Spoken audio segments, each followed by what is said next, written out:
The silence in their apartment had become Marcus's enemy. Not the comfortable quiet of evening routines or the peaceful hush of bedtime stories, but the suffocating silence that had swallowed his 8-year-old son whole after the accident. For 6 months, little Jamie hadn't spoken a single word, and each passing day felt like watching a piece of his child slip further away into an unreachable darkness. Marcus Rodriguez had never imagined his life would look like this. At 32, he was supposed to be climbing corporate ladders, not mopping them. But life had other plans. When his wife Maria died in that terrible car crash, leaving him alone with Jamie, his world collapsed like a house of cards in a hurricane.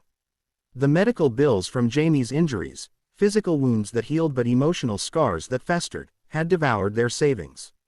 His corporate job became impossible to maintain with a traumatized child who needed constant attention.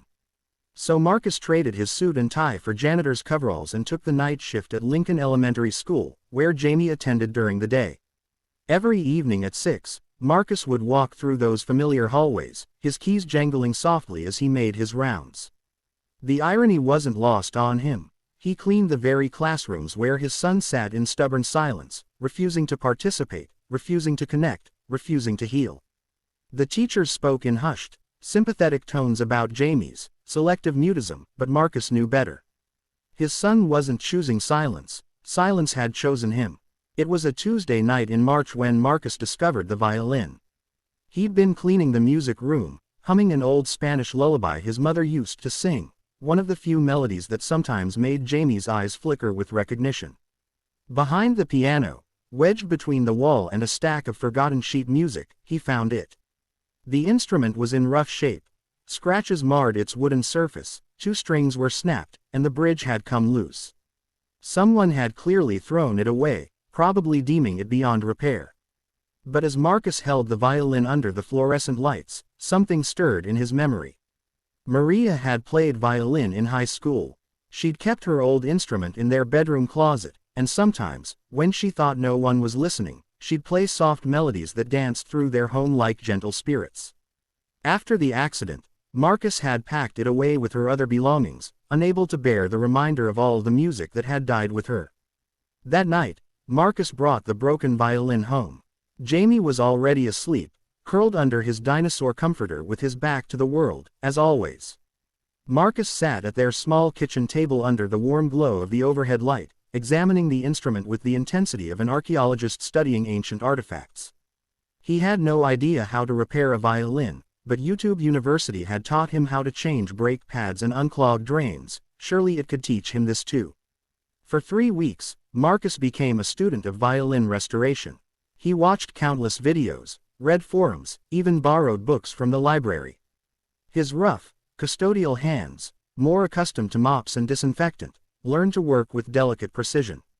He ordered new strings with money he'd set aside for groceries, telling himself they'd manage on peanut butter sandwiches for a while. The bridge required careful positioning, the tuning pegs needed gentle coaxing, and the bow needed new hair that cost more than he wanted to admit. Jamie watched his father's nightly ritual with curious eyes, though he never asked questions. Marcus would catch glimpses of his son peering around corners, drawn by the soft sounds of his father's efforts.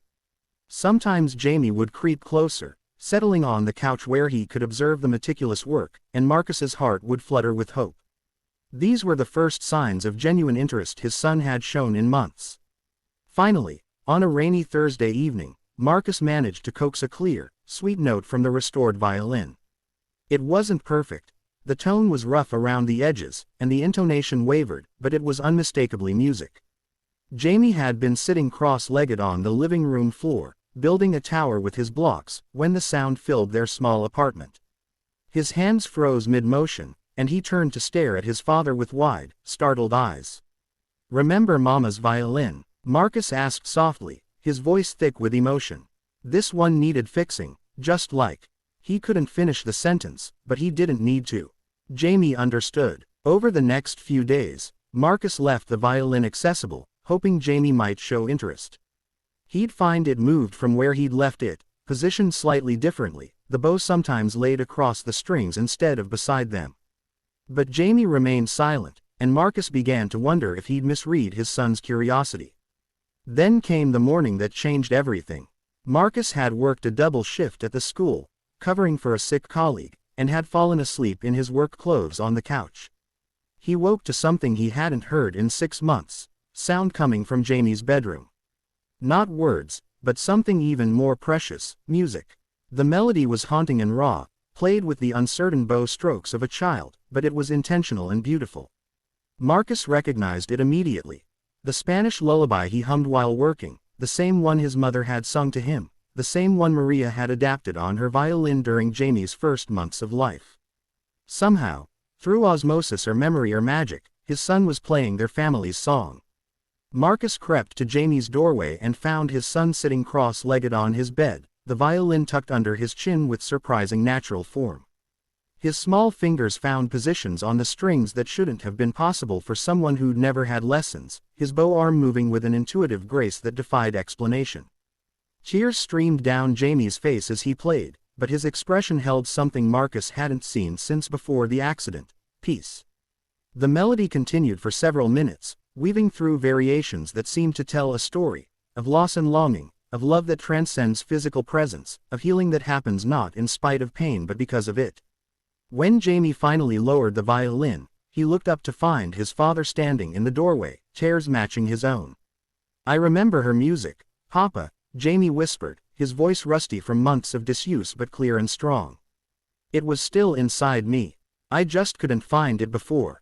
Marcus crossed the room and gathered his son into his arms, the violin carefully set aside but not forgotten. They held each other and cried, for Maria, for the months of silence, for the healing that was finally beginning. In that moment, surrounded by the lingering echoes of music, their small apartment felt less like a place where sadness lived and more like a home where love could grow again. Later that day, Marcus made a decision that surprised even him. He called Lincoln Elementary and asked to speak with the music teacher. Jamie's gift, this mysterious ability to make music speak the language of the heart, was too precious to keep hidden. Within a week, Jamie was enrolled in violin lessons, and within a month, he was participating in classroom activities again. His voice returned gradually, like a river slowly filling after a long drought. The broken violin, lovingly restored by a father's determined hands, had done more than create music. It had built a bridge between a son and his memories, between silence and sound, between a family shattered by tragedy and a family learning to be whole in a new way. Sometimes the most beautiful music comes from instruments that have been broken and carefully, lovingly put back together, just like people, just like families, just like hearts that dare to hope again.